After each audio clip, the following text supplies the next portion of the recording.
Salut à tous, bienvenue dans cette nouvelle session de Millennials Fortunes Education. Josh ici encore une fois et aujourd'hui vendredi, le tout dernier jour de notre semaine de trading, ok?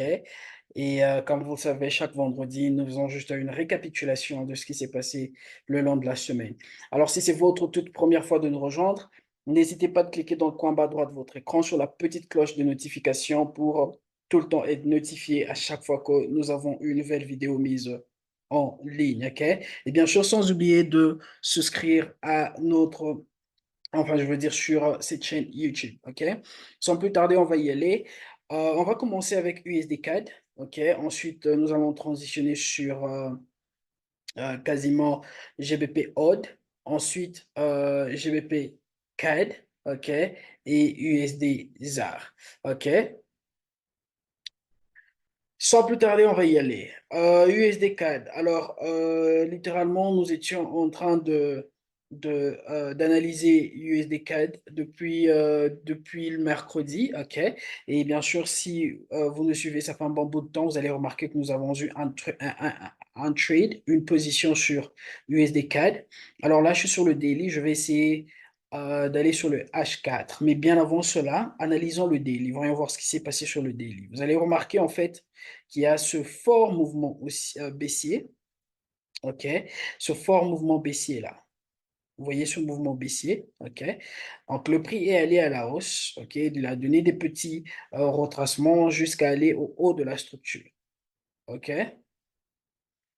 Le haut de la structure, là, que vous voyez, a rejeté le prix. Le prix est allé maintenant à la baisse. Et qu'est-ce qui s'est passé en montant? Vous voyez, pendant que le prix était en train de monter, qu'est-ce qu'il fait? Il nous a donné quoi? Il nous a donné une structure, là, ce qui nous indique en fait qu'il y a plus de chances que le prix fasse quoi? Que le prix reparte à la baisse, ok? Donc, c'est ça qu'on avait vu depuis le mercredi. Alors, qu'est-ce qui s'est passé? Ok? Le prix est allé à la hausse. Il est allé tester, bien sûr, cette zone. Je vais aller sur le H4.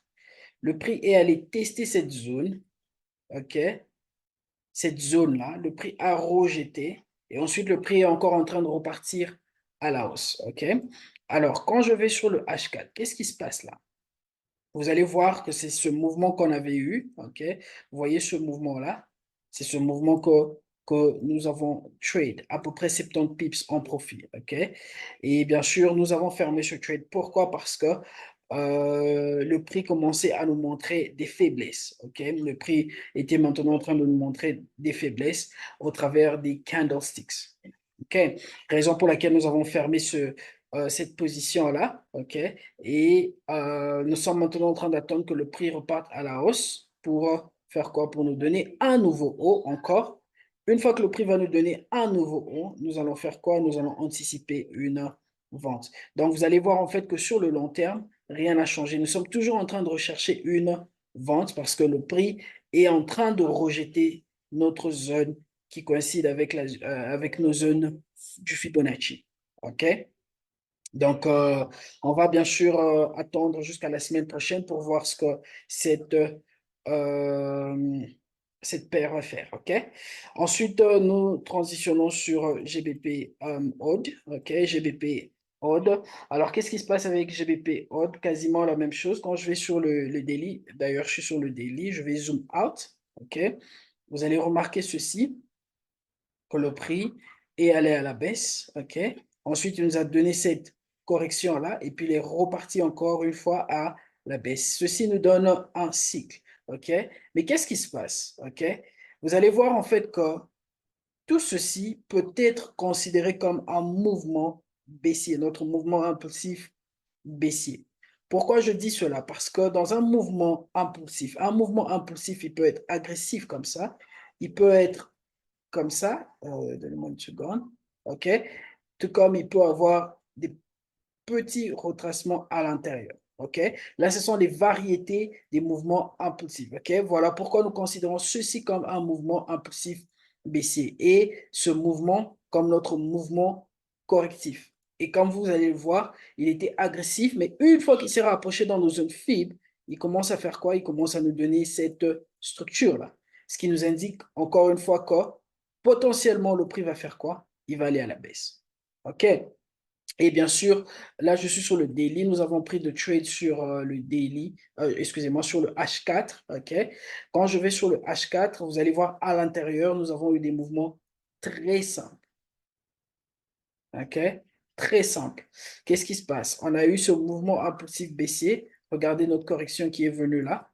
Très, très bonne correction. Et qu'est-ce que nous avons fait? Nous avons trade ce mouvement-là.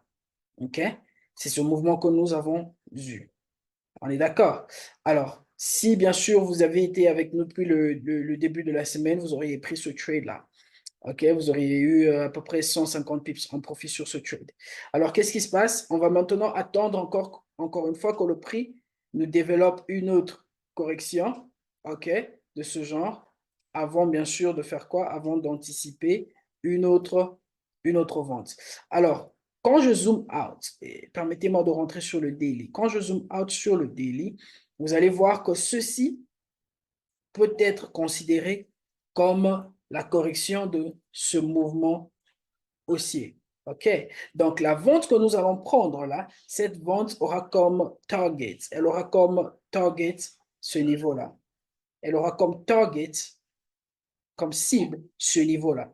OK? Pourquoi? Parce que à l'instant que le prix va nous donner un nouveau bas, OK, à ce niveau-ci, bien sûr, le tout va changer. Ceci sera maintenant quoi? Ceci sera la correction de ce mouvement, comme je viens de le dire, de ce mouvement haussier. OK? Donc, voilà avec GBP Odd. Donc, ça a été un très, très bon trade que nous avons eu. 150 pips en profit, à peu près. Et voilà. Ensuite, nous allons aller sur GBP CAD. OK? GBP CAD également, nous avons eu un très, très bon profit. OK? Qu'est-ce qui se passe avec GBP CAD? Mouvement très simple.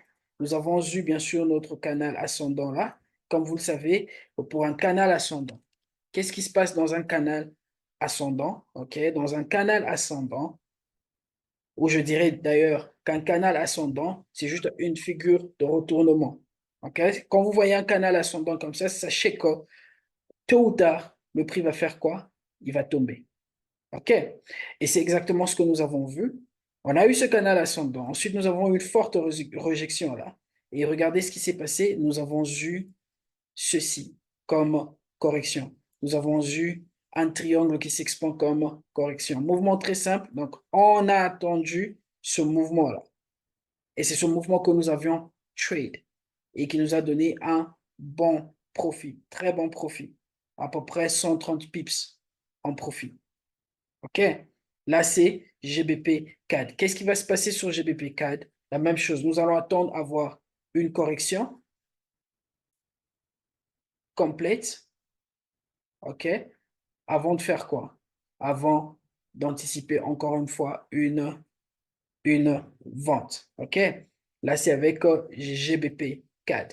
Et pour finir, nous avons USD. ZAR, nous avions pris ce trade hier.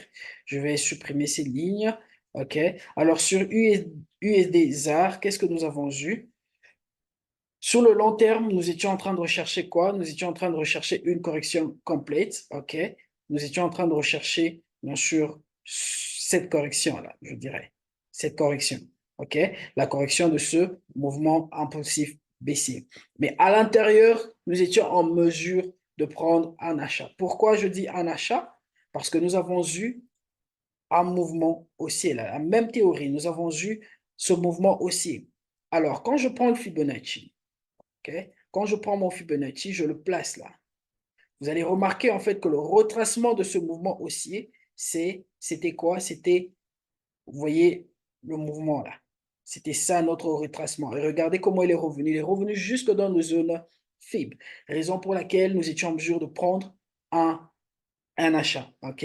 Et bien sûr, ça nous a donné un très, très bon profit, comme vous le voyez. Notre target était juste là. Pourquoi nous avons fermé ce trade à ce niveau-là et non pas au haut de la structure là? Parce que, bien sûr, ça, c'était juste sur le court terme. Souvenez-vous que la tendance là, c'est comme ça. Mouvement baissier et tout ceci, c'est la correction du mouvement baissier. OK? Donc, on ne pouvait pas anticiper, enfin, on ne pouvait pas mettre notre cible à ce niveau-là. OK? Donc, cet achat, c'était juste sur le court terme. À l'instant que le prix arrive là, qu'est-ce que nous sommes dit?